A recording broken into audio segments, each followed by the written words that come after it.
Good morning. Welcome to another session of MCN201 Sustainable Engineering.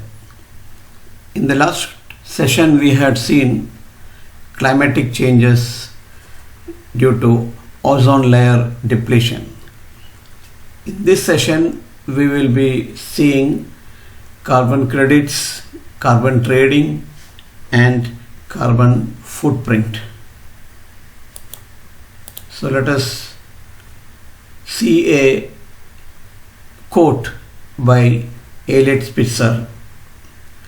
The pace of global warming is accelerating and the scale of the impact is devastating. The time for action is limited. We are approaching a tipping point beyond which the opportunity to reverse the damage of carbon dioxide emissions will disappear. Elliot Spitzer is an American politician, attorney, educator, and real estate developer. He is a member of the Democratic Party and he has served as the 54th governor of New York. So we will be completing module 2 today. So we will discuss carbon credits, carbon trading, carbon footprints, and some legal provisions for environmental protection. So if you see this graph, two graphs, you can see the first one, the blue line, the greenhouse gases with LUC. So what is LUC? LUC is the abbreviation for land use change. What is land use change? It simply refers to the conversion of a piece of land for use by humans for one purpose or another. For example, this land may be converted from cropland to grassland or wild land to human specific land uses.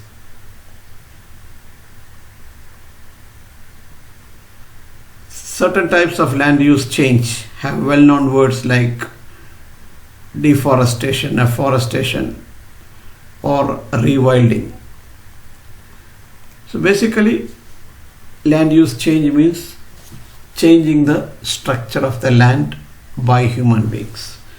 So blue is the greenhouse gases with LUC, followed by green without LUC.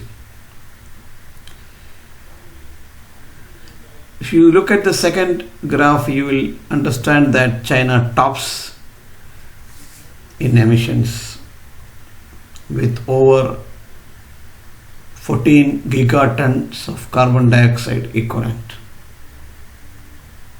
followed by the United States. So these are as per the emissions 2019 report by Oliver and Peters.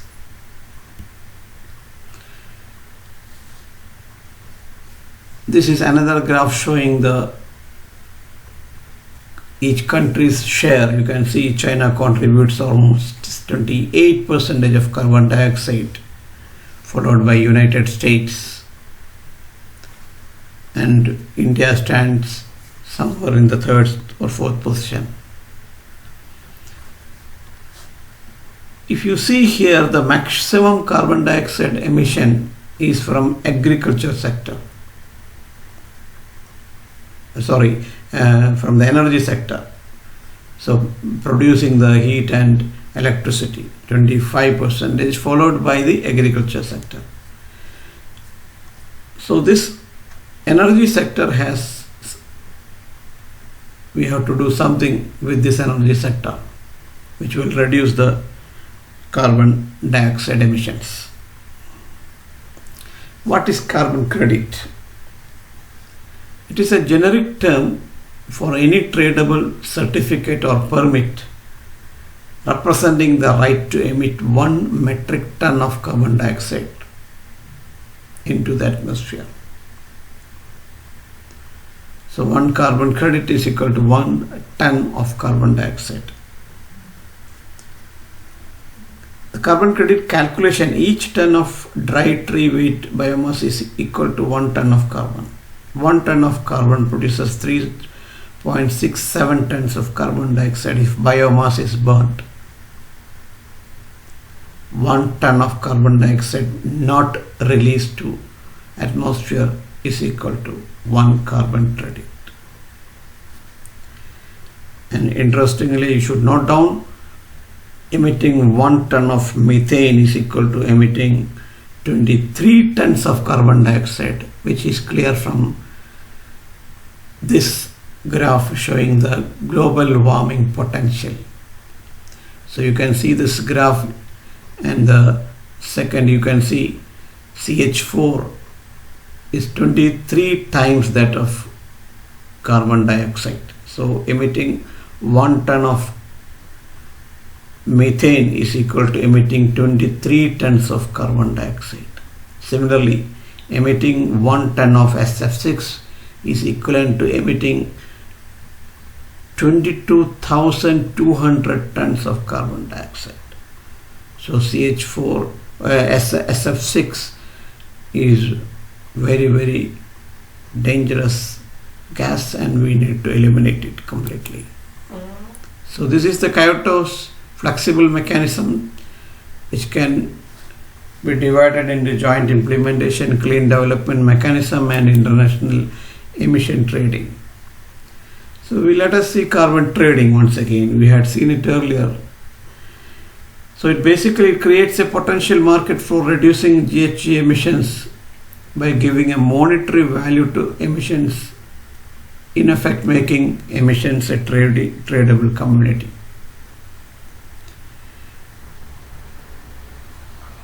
This graph shows the weighted average carbon credit price in dollars, and you can see in 2019, 31/7 2019, the value is fluctuating around $25.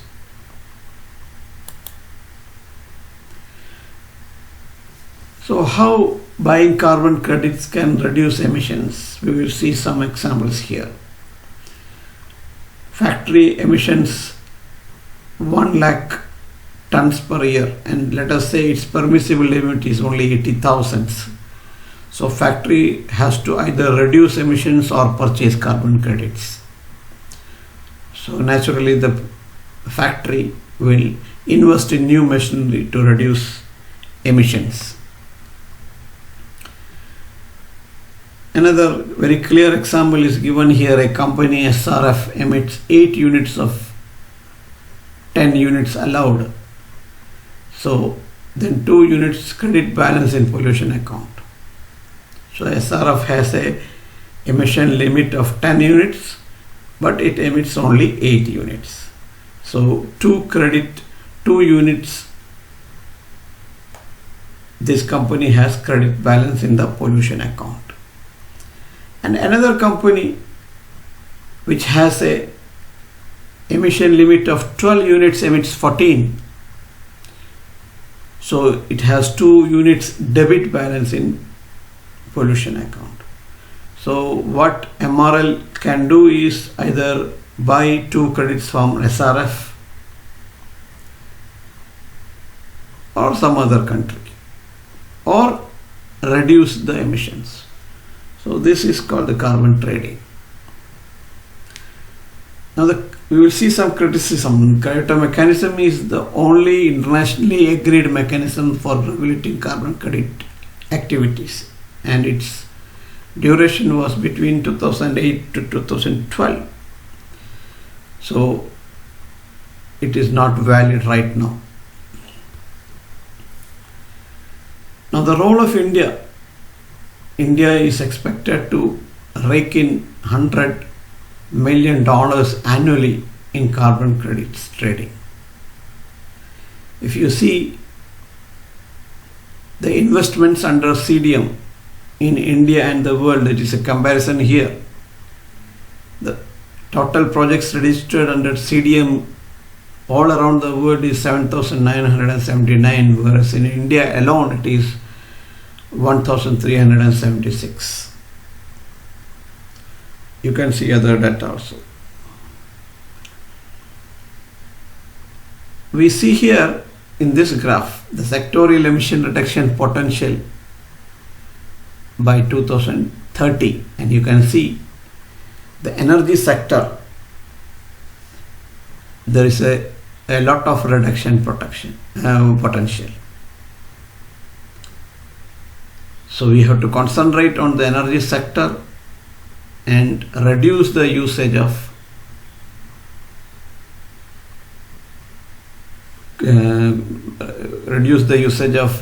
petrol, diesel, coal, and go for renewable energy.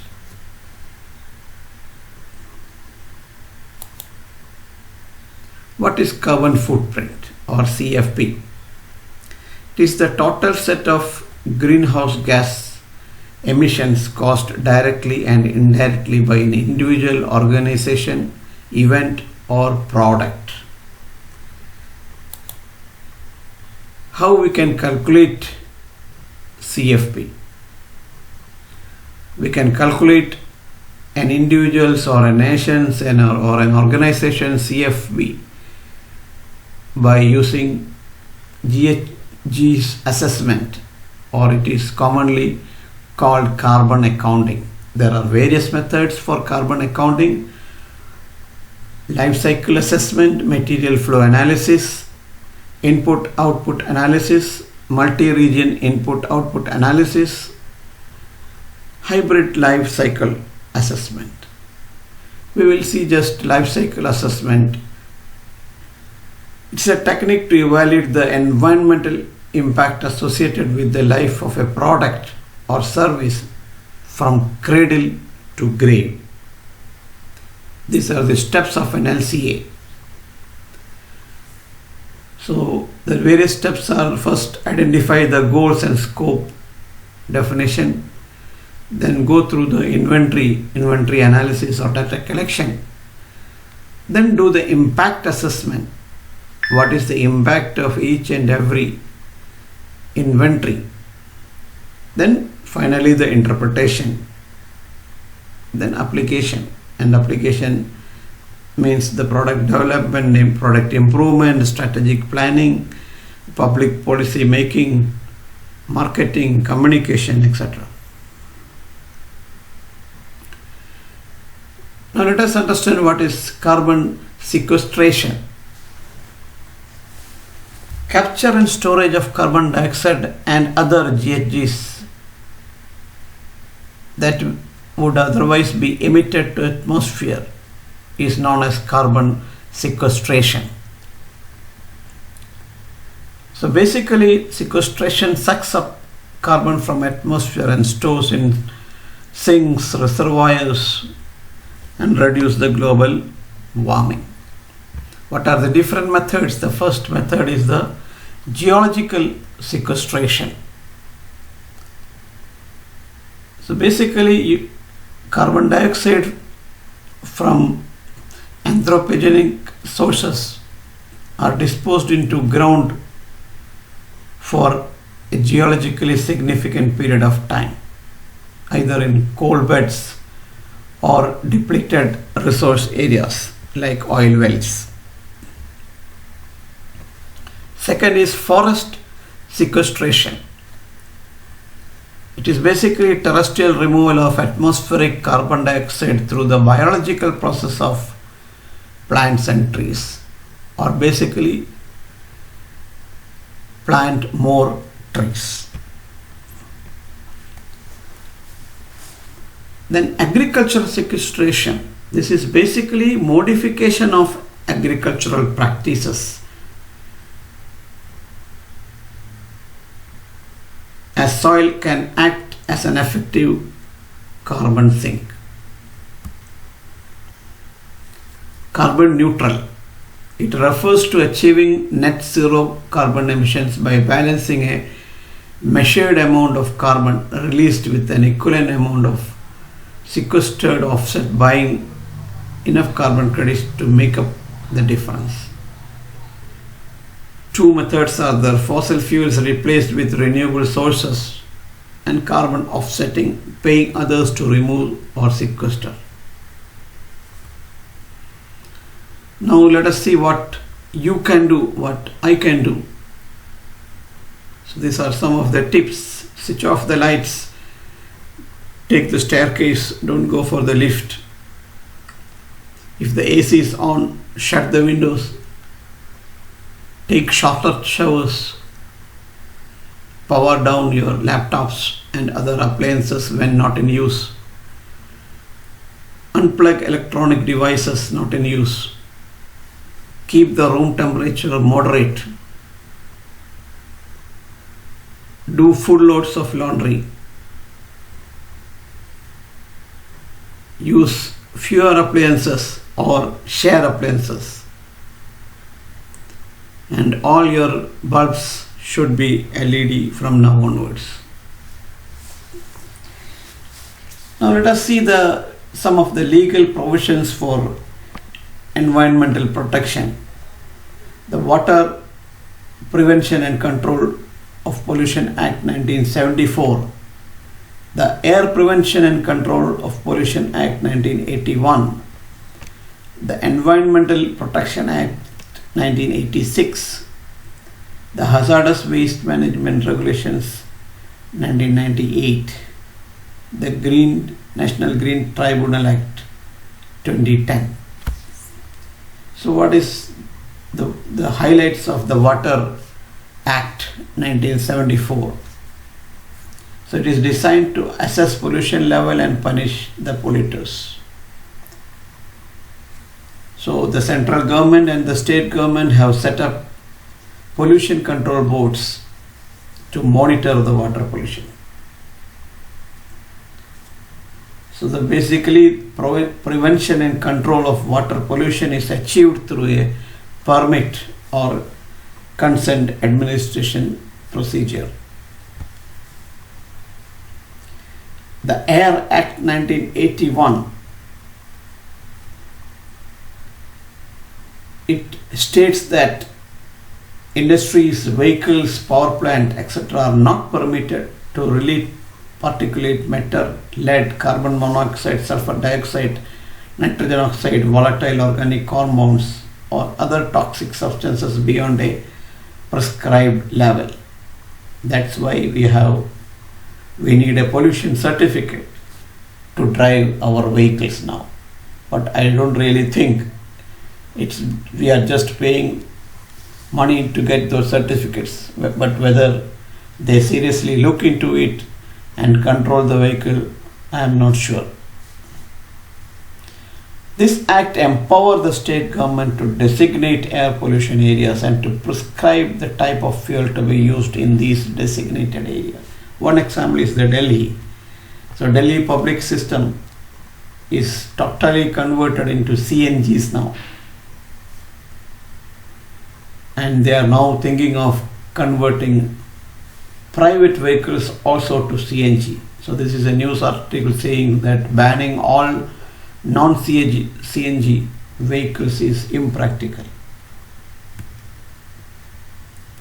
The Environmental Protection Act 1986. So here the central government have the power to take all such measures as it deems necessary for the purpose of protecting and improving the quality of the environment from pollution. So this is something which happened recently, 18th October 2020.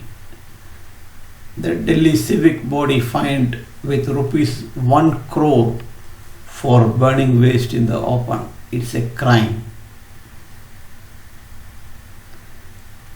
The Hazardous Waste Management Regulation 1998.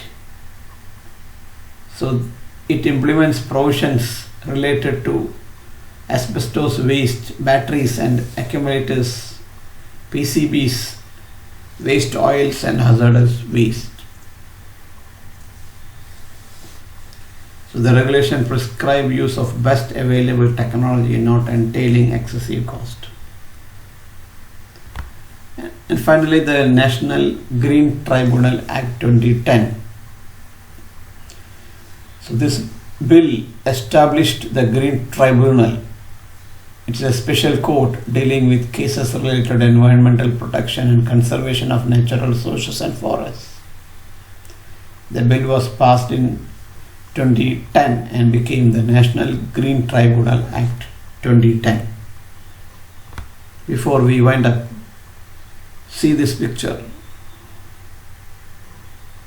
See how much plastic garbage taken out from a land hole or a manhole. Who is responsible? Don't blame the government. It is you, and me.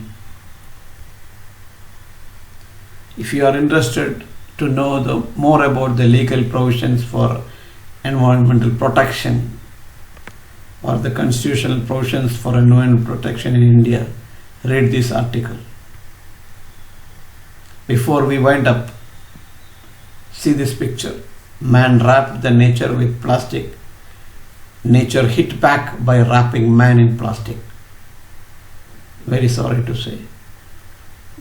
Worse is waiting for us. These are some of the references. And this is a beautiful picture from Kerala.